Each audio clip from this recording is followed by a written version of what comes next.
Hello everyone, good morning. আজকে আমি তোমাদের সাথে একটা ছোট্ট রেসিপি শেয়ার করতে চলেছি, সেটা হচ্ছে আমলকির আচার। আমি বেশ কিছুদিন ধরেই ভাবছি তোমাদের সাথে শেয়ার করবো, বাট সেটা হয়ে উঠছে না। আমি এটা নিয়ে লাস্ট আমলকির আচার বানাচ্ছি। এর আগে 2-4 বার অলরেডি বানানো হয়ে গেছে, কিন্তু সেটা শেয়ার করা হয়নি বিকজ আমি যেহেতু ফার্স্ট টাইম বানাচ্ছিলাম, তো ভাবলাম না তোমাদের সাথে শেয়ার না করে আমি আর থাকতে পারলাম না, তাই ভাবলাম তোমাদের সাথে শেয়ারটা করে ফেলি। চলো, আমি এখন জল গরম হয়ে গেছে আর আমলকিগুলো জলে দিয়ে দিয়েছি। এখন আমলকিগুলো সিদ্ধ হচ্ছে, চলো তোমাদেরকে ঝটপট করে একটু দেখিয়ে দিই। সো ফ্রেন্ডস, দেখতে পাচ্ছ এখানে আমলকিগুলো সিদ্ধ হচ্ছে।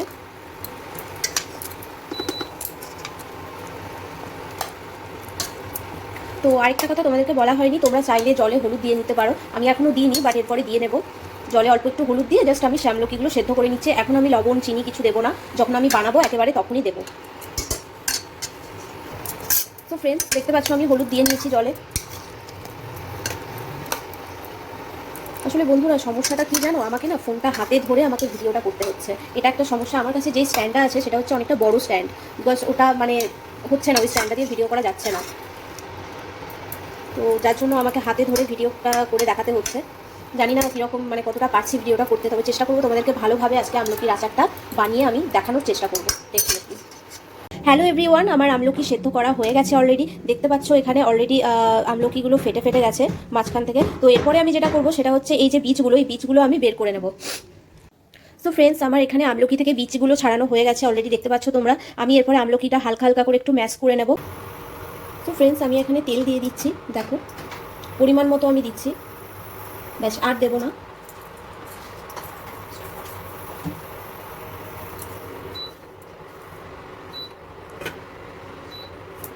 এবার তেলটা গরম হতে টাইম দেব।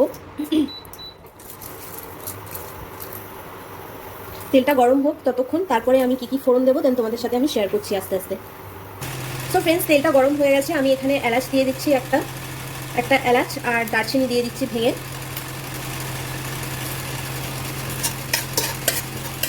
একদম লো ফ্লেমে দিয়েছি। এরপরে আমি একটু রসুন দিয়ে নেব।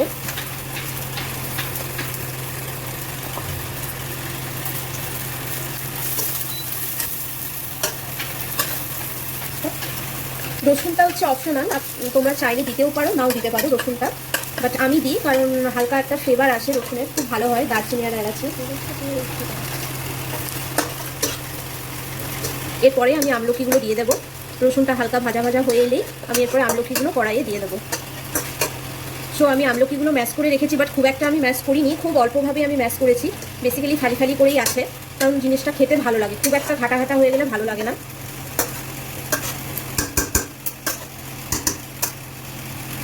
এরপরে আমি এটা দিয়ে দেবো কড়াইতে আমলকিগুলো।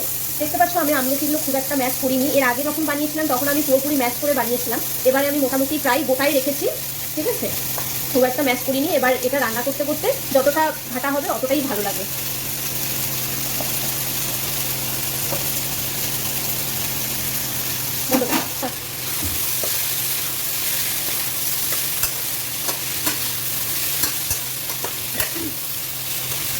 যখন আমি আমলকিগুলো সেদ্ধ করেছিলাম তখন আমি আমলকিতে হলুদ দিয়েছিলাম, তো এখনও আমি অল্প করে নুন মিষ্টি হলুদ পরিমাণ মতো দিয়ে নেব।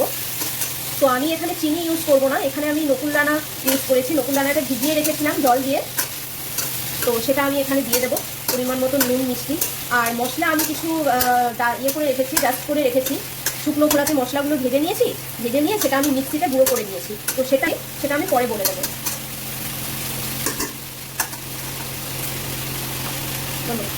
সো ফ্রেন্ডস, আমি এরপরে নুন মিষ্টি হলুদ অল্প করে দিয়ে দিচ্ছি পরিমাণ মতো।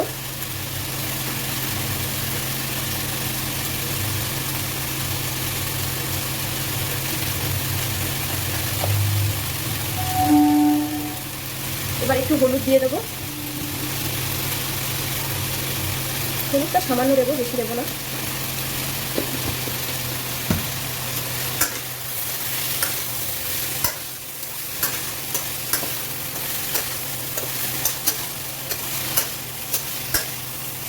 এটা কিন্তু একদমই লো ফ্লেমে করতে হবে, বিকজ নইলে কিন্তু কড়াতে লেগে যাবার একটা চান্স থাকে। এরপরে আমি যে নকুলদানাটা ভিজিয়ে রেখেছিলাম এরপরে ওইটা দিয়ে দেবো এবং তারপর আস্তে আস্তে হতে থাকবে। বন্ধ করো। এই যে আমি নকুলদানা ভিজিয়ে রেখেছিলাম, আমি এরপরে এটা এর মধ্যে দিয়ে দেবো।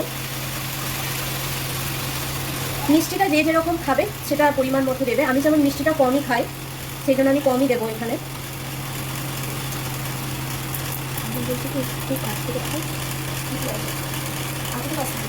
এটাই ঠিক আছে, দিয়ে দিয়েছি। এরপরে আমি নাড়াচাড়া করে দিচ্ছি।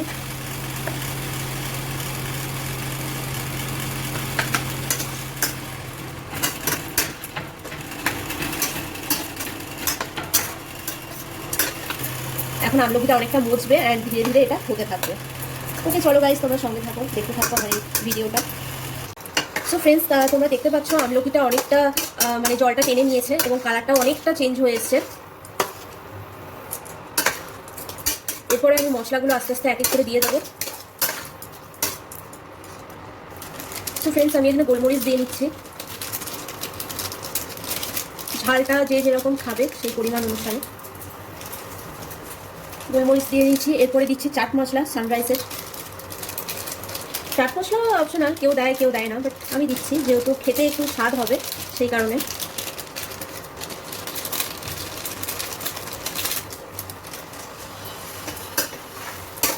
নাড়াচাড়া করে নিই। এখনো সেই ভাজা মশলাটা দিইনি, ভাজা মশলাটা এরপরে দেবো। এবার আমি সেই ভাজা মশলাটা দিয়ে দিচ্ছি।